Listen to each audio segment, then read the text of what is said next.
Under-19 ലോകകപ്പിൽ ന്യൂസിലാൻഡിനെതിരെ തകർപ്പൻ വിജയവുമായി Indian കൗമാരപ്പട.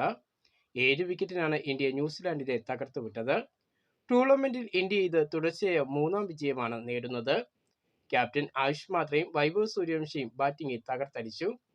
Indian ബൗളർമാരുടെ മികച്ച പ്രകടനമാണ് മത്സരത്തിൽ കണ്ടത്. മലയാളി താരങ്ങളായ ആരോൺ ജോർജും മുഹമ്മദ് ഇനാനും ലോകകപ്പിലെ ആദ്യ മത്സരം കളിച്ചു.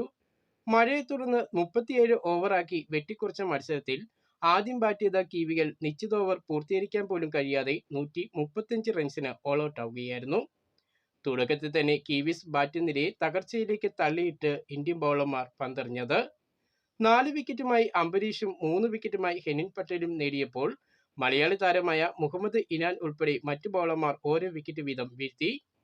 ഒരു ഘട്ടത്തിൽ 10 ഓവർ എത്തും മുമ്പ് തന്നെ 5-ന് 22 റൺസ് എന്ന നിലയിൽ തകർച്ചയിലായിരുന്നു കിവീസ്.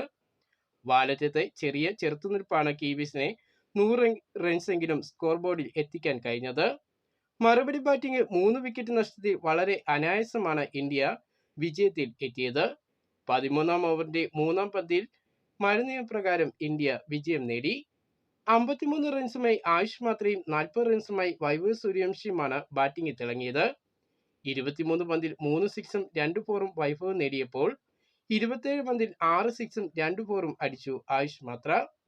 ഓപ്പണറായി ഇറങ്ങിയ മലയാളി താരമായ ആരോൺ ജോർജിന് 6 പന്തിൽ 7 റൺസ് നേടാനേ കഴിഞ്ഞുള്ളൂ.